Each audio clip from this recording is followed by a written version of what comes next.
So I'm filming this at 10 o'clock on Tuesday night, so cut me a bit of slack. I've had to get it out early. This is the only time I've got to record this video. So welcome to my first video, in which I hope is a series of 3 for the Aintree festival. I would obviously have liked a lot longer to make these ratings. I mean, it's 10 o'clock on Tuesday, doesn't start till Thursday. But I'm getting used to not having as much time as usual. I've had to cut out the shitty races in the week. So make sure you like, share, subscribe, comment, help me out. Now let's get into it. So the festival opens with a Manifesto Chase. It's grade 1, it's £67,000 to the winner. It's a pretty decent race, it's a bit short, there's only 5 runners. But obviously it's hard to look past Grey Dawning here. Grey Dawning and Ginny's Destiny, but Grey Dawning especially. I did tip those 2 up in my Cheltenham video, but Grey Dawning looks a very solid choice.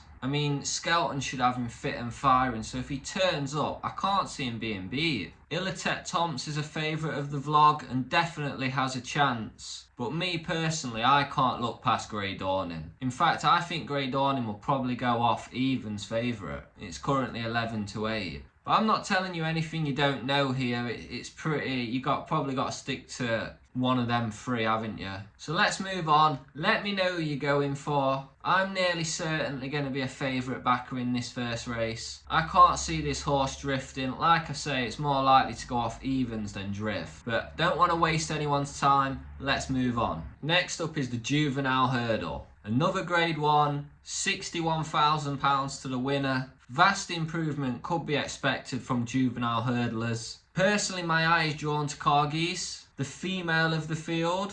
The Willie Mullins Paul Townend runner. It came second to Marshborough at Cheltenham. You'd have thought it was going to win, wouldn't you, coming to the last? I don't actually know how it didn't get there. But only lost out by 1.5 lengths. Really good run, pulled a little as well, so we could expect some improvement. And Cargeese has got to have a decent chance here at 4-1. Sir Gino is the Evens favourite and arguably the class in the field. But are we trusting Hendo yet? Are we trusting Hendo? Is Sir Gino value at Evens? Maybe. He's going to let us know, isn't he? It wouldn't be surprising if he blows this field away, but I do like the look of Cargeese. It's a nice price to take Sir Gino on with. So are you backing Sir Gino, or are you taking him on like me? I think 4-1 on Cargeese, too good to turn up right now. Let's move on to the next race. So we move on to the Aintree Bowl, grade 1, £140,000 to the winner. Again, it's tough to look past the front of the market here with Jerry Colombe and Shishkin.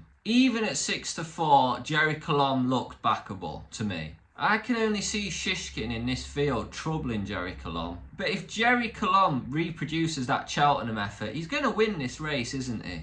So there's not much left to say. We're trying to keep it short. Who's on Jerry Colombe? Who's on Shishkin? Who's taking a chance on Corbett's Cross after its impressive run at Cheltenham? A Grey Dawning Jerry Colombe double seems like a decent bet to me. Let's move on. So now we move on to the Aintree Bowl. Another grade 1, £140,000 to the winner. I know what you're thinking. Sam, what is it with you and women? Well, I just love them. Any species, true f***ing feminist. And that is why Lucia is top of my ratings. But with 8 going to post and Lucia currently being 12-1, my bet is on. I like that bet. 12-1 cracking price. Am I being an idiot? Have I got my ratings wrong?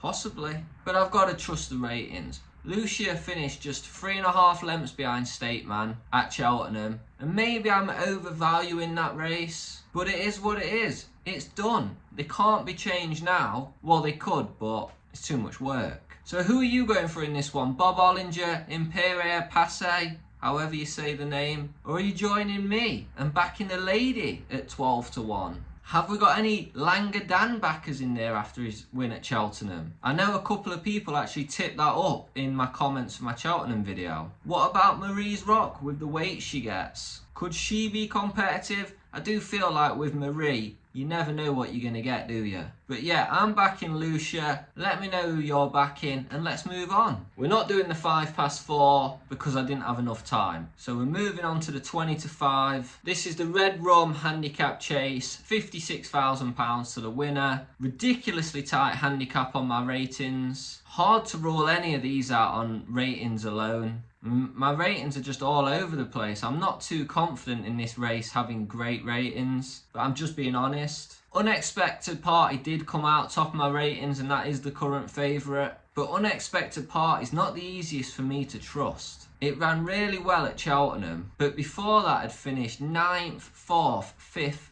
5th.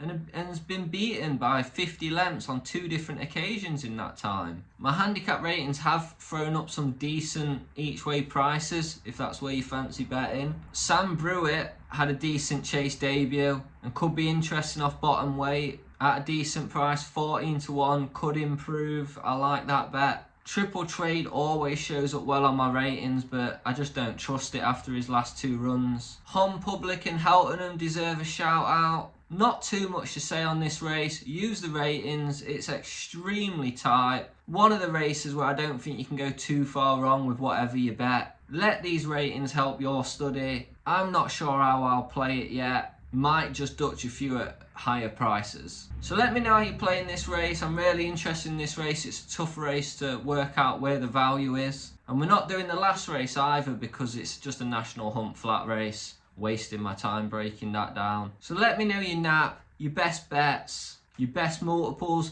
your best lays. I haven't found a lay yet. So you know I don't like to be the only one who looks stupid. So get your bets in the comments. And hopefully I'll see you for day 2 for the tips. Goodbye.